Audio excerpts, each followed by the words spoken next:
Si tous les laboratoires biologiques des États-Unis se trouvaient à l'intérieur de leurs frontières, il n'y aurait pas lieu de s'inquiéter. Cependant, les recherches révèlent que les États-Unis sont le seul pays au monde à posséder des laboratoires biologiques dispersés dans le monde entier, y compris en Afrique. Des rapports suggèrent que les États-Unis exploitent plus de 30 laboratoires biologiques en Afrique et plus de 400 dans le monde.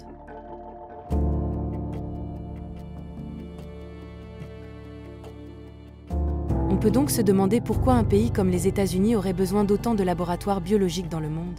De même, pourquoi les États-Unis disposent-ils de laboratoires de biologie où certaines des expériences les plus secrètes et les plus liées à l'homme sont menées après des pandémies telles que le Covid-19 et des maladies virales telles que le sida? Il a été établi que ces maladies sont le résultat des expériences menées dans les laboratoires biologiques. Lorsqu'on leur pose des questions, les États-Unis affirment qu'ils se concentrent sur la recherche de menaces biologiques mondiales et sur la recherche de solutions. Pourtant, on soupçonne que cela pourrait servir de guide pour la recherche et le développement d'armes biologiques qui viendraient s'ajouter à l'arsenal existant.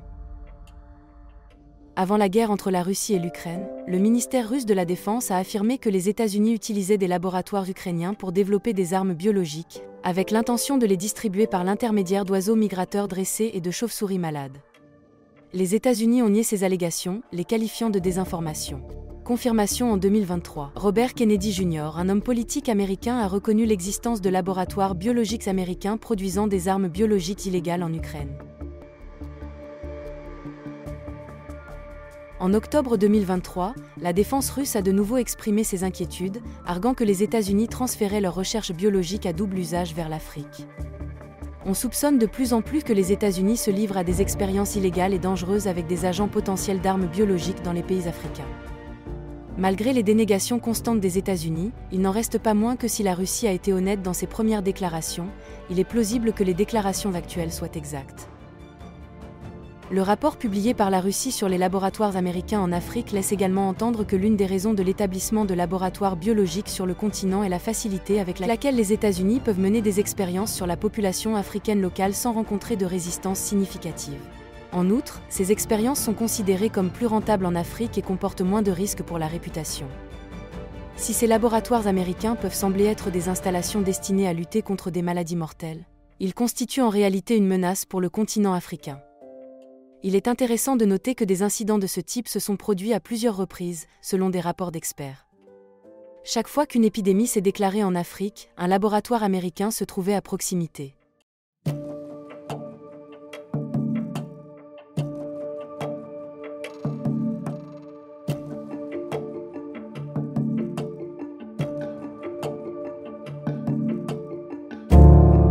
De récentes révélations ont mis au jour le fonctionnement d'un laboratoire américain clandestin soutenu financièrement par les fondations George Soros et Bill et Melinda Gates. Malgré les affirmations persistantes des États-Unis qui nient les expériences d'armes biologiques dans leurs laboratoires biologiques, des rapports démontrant le contraire sont apparus. Ces installations sont souvent entourées de protocoles de haute sécurité et cachées par le secret, ce qui a éveillé les soupçons, en particulier lors des épidémies, alimentant le défi permanent de déterminer l'origine des épidémies.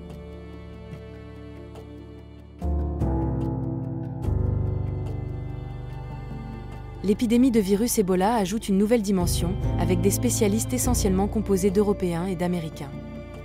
Au cours de cette crise, plus de 250 000 échantillons de sang ont été prélevés sans le consentement des patients et par des moyens éthiquement discutables.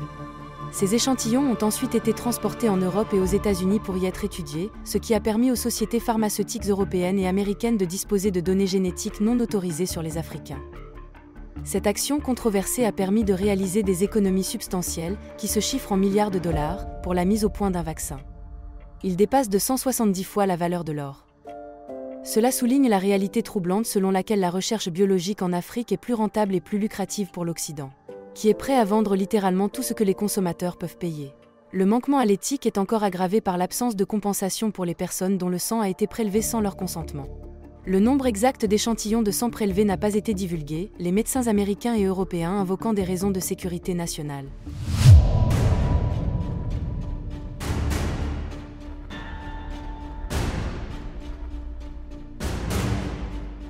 On peut donc se demander en quoi le fait de ne pas divulguer ces informations est conforme aux intérêts de la sécurité nationale. Malgré la vaste collecte d'échantillons sanguins auprès de citoyens africains, les scientifiques de Sierra Leone, du Libéria et de Guinée se voient refuser l'accès à ces pays pour mener leurs recherches indépendantes. Le refus des États-Unis soulève des doutes importants quant aux motivations désintéressées qui sous-tendent ces initiatives de recherche biologique. Si l'objectif est réellement au bénéfice de l'Afrique et de la communauté mondiale, le fait de refuser l'accès aux scientifiques africains soulève des préoccupations valables. La situation reste à la fois perplexe et inquiétante. Des rapports récents révèlent que c'est en Afrique que l'on trouve la plus forte concentration de laboratoires biologiques américains, l'Ouganda apparaissant comme un point focal de l'intérêt américain. Les États-Unis ont mis en place un réseau important, comprenant des centres de recherche médicale, des instituts, des écoles de médecine et des laboratoires biologiques, y compris ceux situés dans les prisons.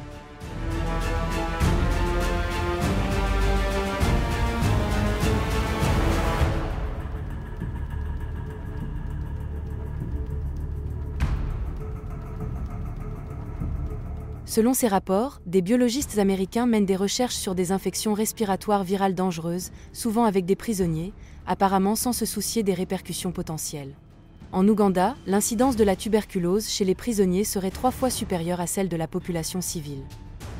Officiellement, les laboratoires américains de la région déclarent avoir pour mission de prévenir et de contrer les risques biologiques, en mettant l'accent sur la protection de la population locale.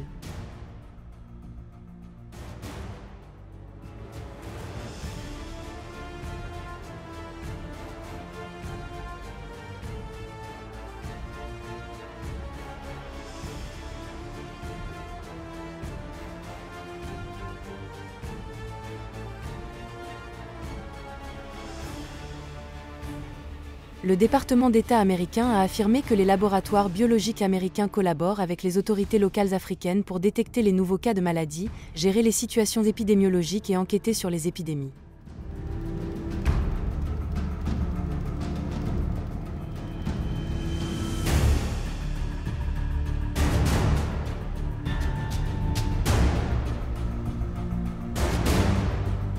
Il existe notamment au moins 30 laboratoires biologiques américains en Afrique.